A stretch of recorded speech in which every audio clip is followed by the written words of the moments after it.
అందరికీ నమస్కారం. రఘురామ్స్ గాంధీగిరి యూట్యూబ్ ఛానల్కి స్వాగతం, సుస్వాగతం. ఈరోజు మనం తీసుకున్నటువంటి అంశం మానసికమైనటువంటి ఒత్తిడికి కారణాలు ఏంటి, దాన్ని ఏ రకంగా మనం పరిష్కరించుకోవాలన్న దాని గురించి మనం మాట్లాడదాం. ప్రస్తుతం మనందరం ఎక్కువ స్ట్రెస్కి లోనవుతున్నటువంటి పరిస్థితి మనం చూస్తూ ఉన్నాం. ఎవరిని చూసినా, అది చిన్నపిల్లల దగ్గర నుంచి పెద్దవాళ్ళ వరకు స్ట్రెస్ లేని మనిషి అంటూ ఎవరు లేరు. అందరూ కూడా విపరీతమైనటువంటి ఒత్తిడికి గురవుతున్నటువంటి పరిస్థితి ఉంది.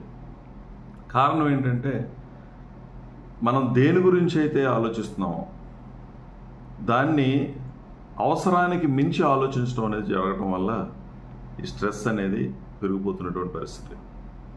ప్రతి మనిషికి సమస్యలు ఉంటాయి, ప్రతి మనిషికి కష్టాలు ఉంటాయి. జీవితంలో ఏదైనా సాధించాలి అనేటువంటి క్రమంలో అది సాధించగలమా సాధించలేమా అనేటువంటి మీమాంస ఉంటుంది. చేస్తున్నటువంటి పని మీద ఈ పనిలో మనం అనుకున్నటువంటి రీతిలో కంప్లీట్ చేయగలుగుతామా లేదా అనే భయం ఉంటుంది.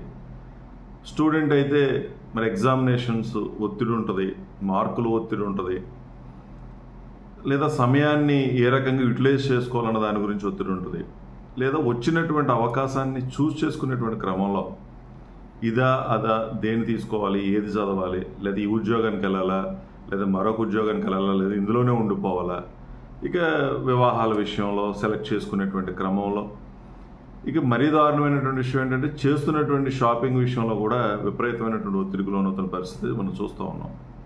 అంటే ఇవన్నీ కూడా ఎందుకు వస్తున్నాయని అంటే, ఒక సమస్య ఉంటే ఆ సమస్య యొక్క పరిష్కార మార్గాలు ఏంటి అనేది ఆలోచించకుండా, ఆ సమస్య వల్ల జరిగేటటువంటి నష్టాలేంటి, కష్టాలేంటి, ఇబ్బందులేంటి అన్న దాని మీద మనం ఎక్కువ ఫోకస్ పెట్టడం వల్ల ఆ సమస్య పరిష్కారం కాకపోగా విపరీతమైనటువంటి మానసికమైనటువంటి ఒత్తిడికి లోనవుతుంది మనం చూస్తూ ఉన్నాం. ఉదాహరణకు ఒక స్టూడెంట్ మంచి మార్కులు సాధించి ఏదో ఒక కోర్సులో జాయిన్ అవ్వాలనుకుంటున్నాడు, ఒక ఎంసెట్, ఒక నీట్, ఏదో ఒక ఎగ్జామ్ రాయేసి దాంట్లో జాయిన్ అవ్వాలని ప్రయత్నం చేస్తున్నప్పుడు తను ఎంతవరకు ఆలోచించాలి?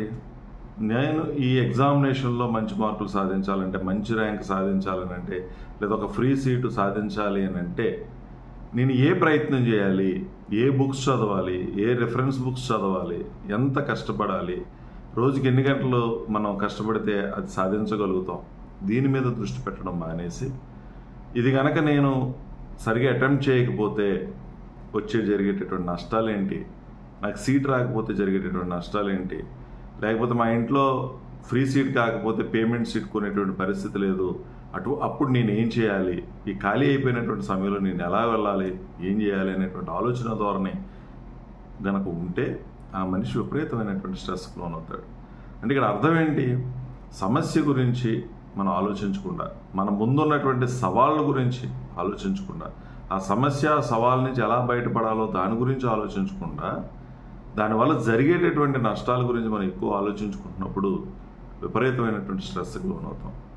ఎప్పుడైతే నీ లక్ష్యాన్ని నిర్దేశించుకొని దానికోసం కష్టపడుతున్నావో ఇటువంటి నెగిటివ్ ఆలోచనలు రావడానికి అసలు ఆస్కారమే లేదు. ఎక్కడుంటుందో సమయం? నువ్వు పెట్టుకున్నటువంటి లక్ష్యం పట్ల నువ్వు బిజీగా ఉంటే అనవసరమైనటువంటి ఆలోచనలు చేయడానికి మన దగ్గర ఏ విధమైనటువంటి సమయం కూడా ఉండదు. అందుకని మనం ఏ విషయాన్నైనా ఎంతవరకు ఆలోచించాలో అంతవరకే ఆలోచించాలి. ఓవర్ థింకింగ్ కనుక మనం చేస్తే అది చాలా రకాలైనటువంటి నష్టాలను కలిగిస్తుంది, ఆరోగ్య సమస్యలు తీసుకొస్తుంది. నువ్వు ప్రయాణం చేస్తున్నటువంటి లక్ష్యాన్ని సకాలంలో నువ్వు చేరుకోకుండా కొన్ని సందర్భాల్లో దాన్ని విడిచిపెట్టేటటువంటి పరిస్థితి కూడా తీసుకొచ్చేటటువంటి ఇబ్బంది ఉంది.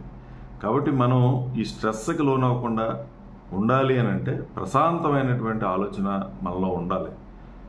పాజిటివ్గా ఆలోచించుకోవడం అనేది అలవాటు చేసుకోవాలి.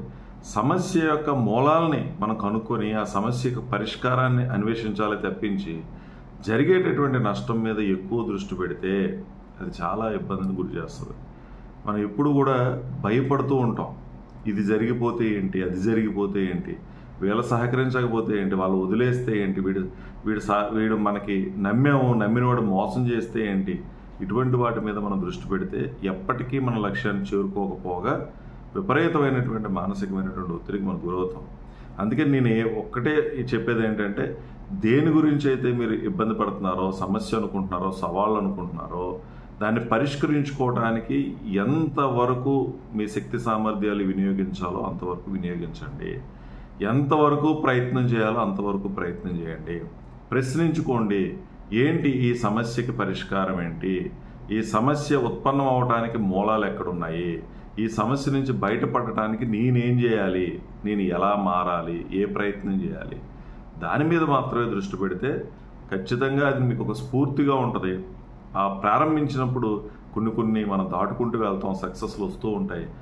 ఖచ్చితంగా మనం ఉత్సాహంగా ముందుకెళ్ళి ఆ సమస్యని సమర్థవంతంగా దాటుకోవడానికి, నీ ఎదుగుదలకు ఉపయోగించుకోవడానికి అది అవకాశం కింద ఉంటుంది. కాబట్టి స్ట్రెస్ అనే దాన్ని పక్కన పెట్టి పాజిటివ్గా ఆలోచించుకోవడం నేర్చుకోండి. నెగిటివ్గా ఎట్టి పరిస్థితుల్లోనూ దేని గురించి ఆలోచించకండి. ఖచ్చితంగా మీరు దాని నుంచి బయటపడడానికి ఒక అవకాశం అనేది ఉంటుంది. మీరు కనుక ఇలా కనుక ఆలోచించుకుంటుంటే, నెగిటివ్గా కనుక ఆలోచించుకుంటూ ఉంటే నీ యొక్క సెల్ఫ్ కాన్ఫిడెన్స్ లెవెల్స్ తగ్గిపోతాయి. నీలో ఉన్నటువంటి శక్తి సామర్థ్యాలను నువ్వు గుర్తించలేకపోతావు. ఒకవేళ గుర్తించినా సరే దాన్ని సమర్థవంతంగా వినియోగించుకోలేనటువంటి పరిస్థితులకు వచ్చేస్తావు. ఎప్పుడూ మానసికంగా ప్రశాంతంగా ఉండడానికి, నీ మీద నువ్వు విశ్వాసంతో ఉండి ప్రయత్నం చేయడానికి, అన్నీ అనుకూలంగా ఉంటాయనేటువంటి ఆలోచన ధోరణితో ముందుకు వెళ్ళగలిగితే ఈ ఒత్తిడిని మనం జయించగలుగుతాం. అతిగా దేని మీద ఆలోచన చేయకండి. ఎంతవరకు ఆలోచించాలో అంతవరకు ఆలోచించండి. కొన్ని సందర్భాల్లో మీ ప్రయత్నం మీరు చేస్తూ ఉన్నప్పుడు ఆటోమేటిక్గా సమయం నీకు అవకాశాన్ని ఇస్తుంది సక్సెస్ కోసం. ఆ సమయానికి మీరు సమయం ఇవ్వాలి. ఓపిక పట్టి సహనంతో ఉంటూ ప్రయత్నాన్ని మాత్రం ఎట్టి పరిస్థితుల్లో విరమించకుండా కనుక ఉంటే నువ్వు భయపడుతున్నటువంటి ఏ భయం కూడా నేను ఇబ్బంది పెట్టదు. నువ్వు అనుకున్నటువంటి లక్ష్యాన్ని, అనుకున్నటువంటి సమయాన్ని నువ్వు చేరుకోవడానికి అవకాశం అనేది ఉంటుంది. కాబట్టి మీరు కూడా సమస్య మూలాలని వెతకండి, పరిష్కార మార్గాలను అన్వేషించండి, వెంటనే పని ప్రారంభించండి ఆ సమస్య నుంచి బయటపడడానికి. సమస్య వల్ల వచ్చేటటువంటి నష్టాల గురించి దయచేసి ఆలోచన చేయొద్దు. నిజంగా మనిషి జీవితంలో భవిష్యత్తు గురించి ఆలోచించుకుంటూ కూర్చుంటే భయం తప్పించి ఎదుగుదల అనేది ఉండదు. ఒకసారి మామూలుగా సాధారణంగా తీసుకుంటే నీతో ఉన్నటువంటి వాళ్ళందరూ చివరి వరకు నీతోనే ఉంటారంటే ఏది ఎక్కడ గ్యారెంటీ ఉంది? అయ్య బాబు ఉండరేమో, పోతారేమో అనుకుంటే అసలు మనశ్శాంతి ఎక్కడ ఉంటుంది, ప్రశాంతత ఎక్కడ ఉంటుంది? ఉన్నటువంటి సమయాన్ని మనం ఎలా సద్వినియోగపరచుకోగలుగుతాం, ఉన్నటువంటి మనుషులకి ప్రేమని, ఆప్యాయతని ఎలా పంచగలుగుతాం, వాళ్ళ నుంచి తీసుకోగలుగుతాం. అందుకని కొన్ని విషయాల్ని ఎక్కువగా ఆలోచిస్తే మాత్రం విపరీతమైన స్ట్రెస్కి లోనవుతాం, ఆరోగ్యం పాడవుతుంది తప్పించి వచ్చేటటువంటి ప్రయోజనం ఏమి ఉండదు. కాబట్టి ఎంతవరకు ఆలోచించాలో అంతవరకు ఆలోచించండి. ప్రయత్నంలో మాత్రం ఎక్కడా లోపం లేకుండా చూసుకుంటే మంచి జరుగుతుందని తెలియజేస్తూ, మరి ఓపికగా వీడియో చూసిన ప్రతి ఒక్కరికి పేరు పేరున కృతజ్ఞతలు తెలియజేస్తూ సెలవు తీసుకుంటా ఉన్నాను. ఈ వీడియో మీకు నచ్చినట్లయితే లైక్ చేయండి, షేర్ చేయండి, కామెంట్ చేయండి. మరిన్ని వీడియోల కోసం ప్రక్కనే ఉన్న బెల్ ఐకాన్ ను క్లిక్ చేయండి. నా ఛానల్లో వచ్చే మరిన్ని ఇంట్రెస్టింగ్ వీడియోల కోసం సబ్స్క్రైబ్ చేయండి రఘురామ్స్ గాంధీగిరి యూట్యూబ్ ఛానల్.